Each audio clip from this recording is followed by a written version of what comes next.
Hello, my name's Bianca, mother of two children and an ardent social worker. I currently live with my mother in Ohio.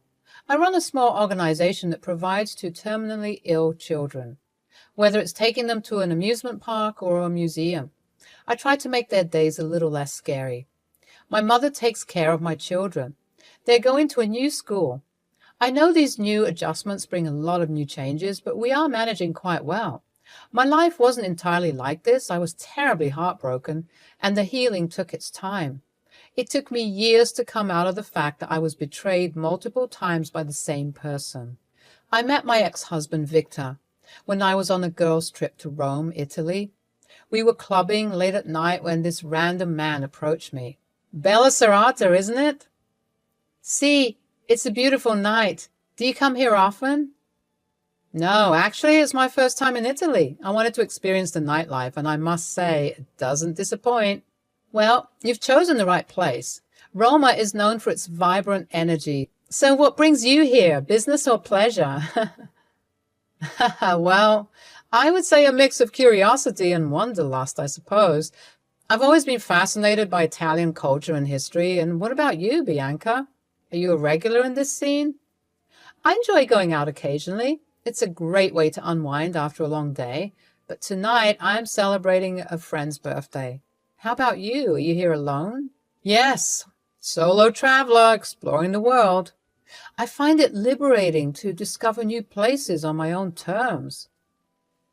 Well, you seem to be doing just fine.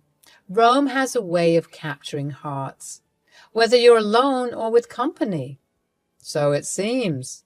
But I have to admit, meeting someone as lovely as you adds an extra touch of magic to the experience. You're quite the charmer, Victor. I appreciate the compliment. So tell me, what else have you discovered during your time in Rome? Oh, where do I start? The Colosseum, Vatican City, the Sistine Chapel. I've been soaking in history, the art, and the cuisine. Every corner of this city has a story to tell. You're absolutely right. It's a city filled with treasures and tales.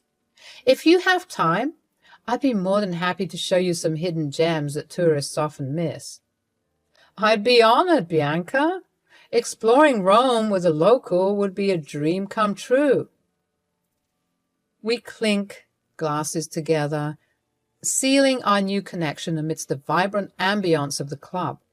He then proposed a friendly dance. The music was wild, and I was young and flattered, so I agreed to his proposal. We danced away like crazy, as if we didn't care less about the world. We were a couple of drinks down. He was really attractive back then, and attractive people can bring a lot of baggage. As the vibrant music filled the air and the club in Italy pulsed with energy and life, it was a night like any other, and I found myself dancing and enjoying the moment, surrounded by the rhythm and excitement that coursed through the crowd. Little did I know that this evening would be the beginning of a captivating and unexpected journey. It was as if the world around us faded into the background, leaving only the two of us in that electrifying moment. We moved together in perfect harmony, our bodies swaying to the rhythm of the music. The chemistry between us was palpable, growing with each twirl and dip on the dance floor. It felt as though time stood still, and in that enchanted bubble, we were the only ones that mattered. But just as our connection intensified, a woman appeared out of nowhere, clinging to Victor. Panic flashed across his face, and he glanced at me with a mix of confusion and worry. In that split second, I saw the uncertainty in his eyes, and my heart skipped a beat. Who is she?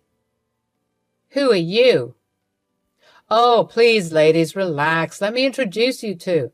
This is my friend, Bianca. Bianca, meet Louise. She's my tour guide. She's been taking care of me. Thank you, Victor. That was really kind of you. But, baby, we must head back. You know we have to get up early morning. Baby?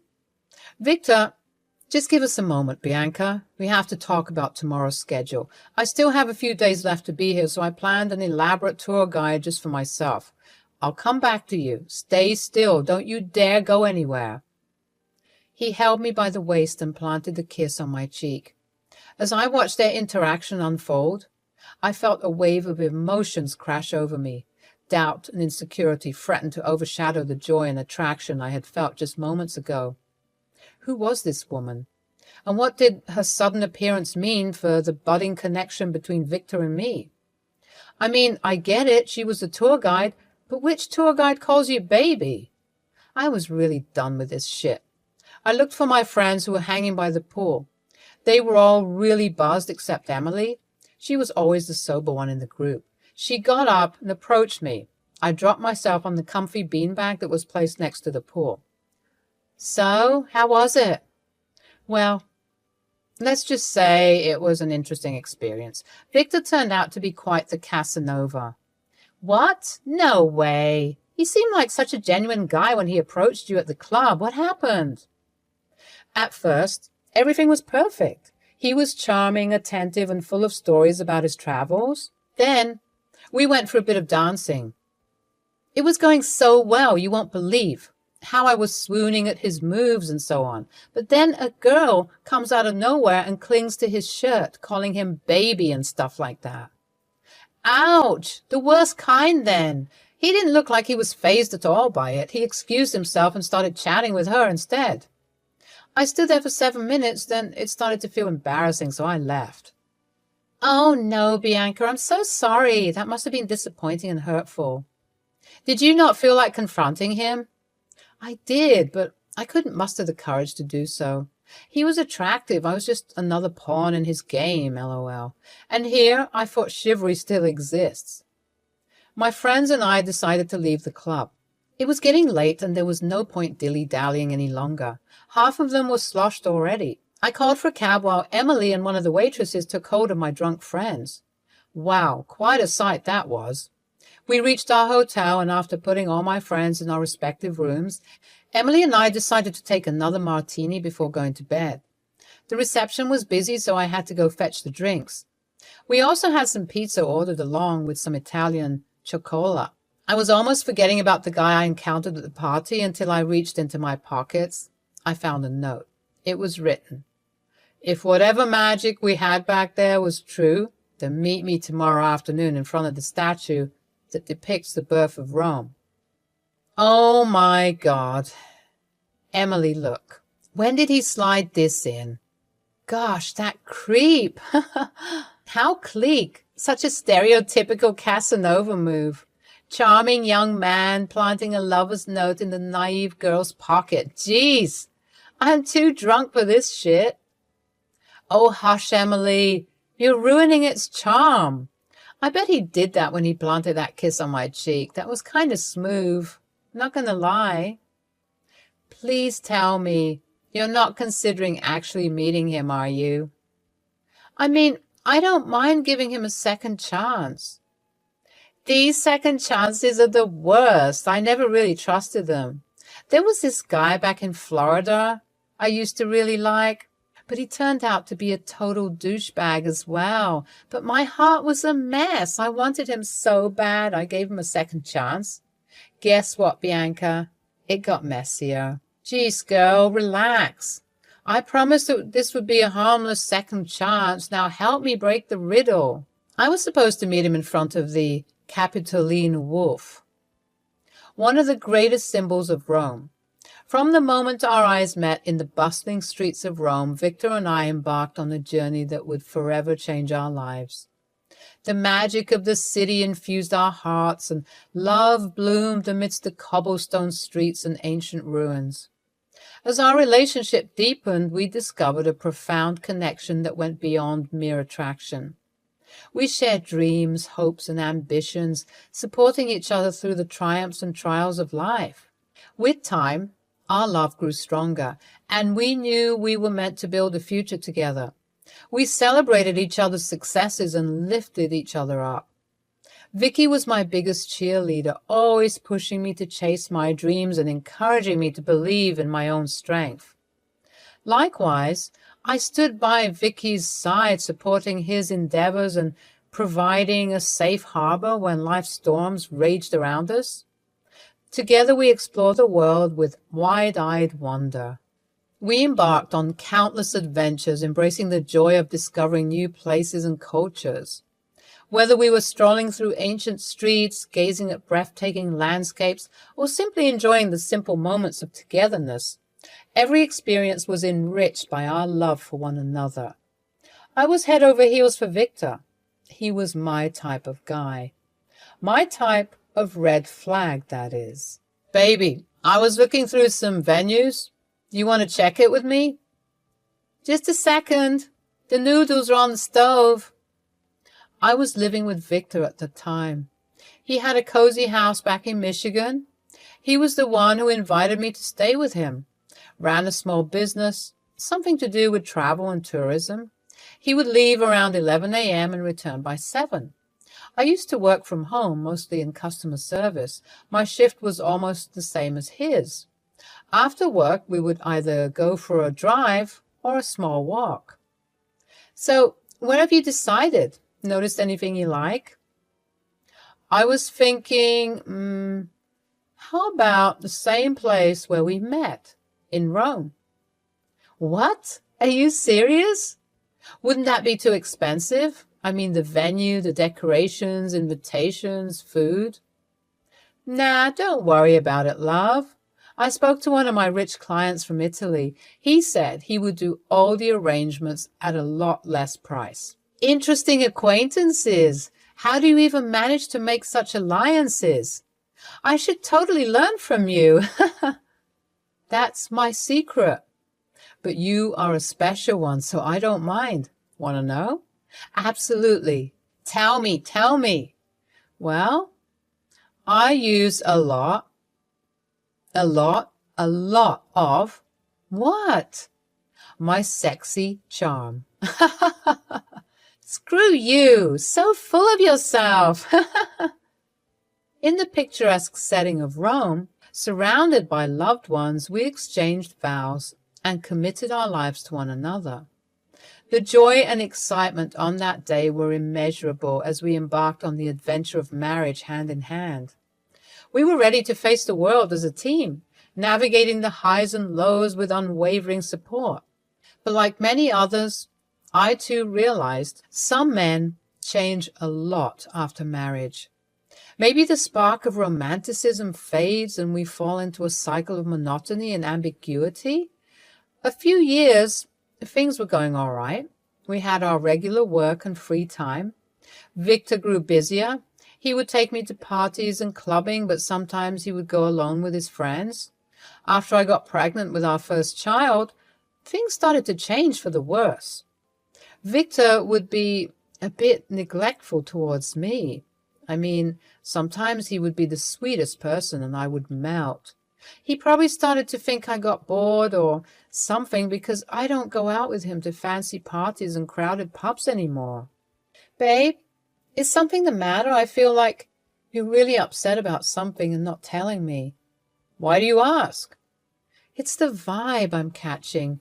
You usually aren't this quiet. I mean, you are the definition of an extrovert. Right. Please, babe, tell me. You will feel a whole lot lighter, and you only said that communication should be our greatest mantra. Yeah, I know. I do want to know one thing. You are still you, right?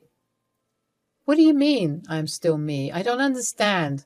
What did I do to turn you off?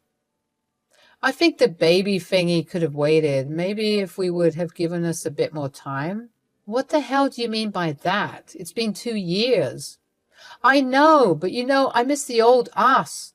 We used to hang out and go on small travels and adventurous dates. Remember our trip to Africa, babe? The wildest of experiences. Ah, how I long to go back amongst the serene wildlife and sweet forest liqueur. Then why don't you? What? Is a pregnant wife making her husband feel trapped? Oh, babe, why are you making it sound like that? Did I say that? You just twisted my entire explanation. Jesus. I was just saying that we could have waited a little more before, getting into parenthood. So, is it my fault, babe? You wanted a baby, remember? We were on a date when you pointed at a child saying you wanted one of those. Then I laughed. And you got all pouty because I wasn't taking you seriously. His phone rang. He excused himself, saying it was his mother, and went to the other room. I sat there in silence. What just happened? Did we just fight? This was our very first argument. In the following years, we became parents of two beautiful girls. Victor loved spending time with them, taking them for a drive, sometimes to parties. When I strongly objected, he would get angry. He also didn't like too much crying and whining. He would always excuse himself if his daughters were having a tantrum. He just wanted the cream of the hard work, not the hard work itself. I shifted my job from home to an office space. I was getting paid more. Victor would often leave for business trips. He started to dress more handsomely, which was nothing to be concerned about, but I couldn't help but feel insecure. How are the kids, Bub?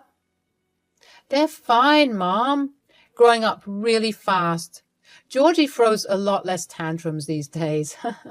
Oh, my lovelies, when will you all visit me again? It's been over a year now. How is that wretched son-in-law of mine? You are not wrong about that. Well, he's on a business trip to Goa. Where is that? Sounds like something Caribbean. Nope, it's a part of India. Oh, damn, I always wanted to visit that place with your dad. If only he didn't reach his expiration date. Jeez, Mom, your jokes are becoming horribly dark these days. Oh, you know how I find refuge in dark humor. You get to laugh more than you get to cry. You should slowly resort to that too. As the days passed by, I couldn't help but notice a change in Victor, my so-called loving husband. His once warm and trusting demeanor had given way to suspicion and unease. It was as if a shadow had cast itself over our relationship, leaving me bewildered and longing to understand the source of his growing distrust. At first, I dismissed it as mere stress from work or external factors taking a toll on his emotions. But as the subtle signs persisted, I realized that there was something deeper at play.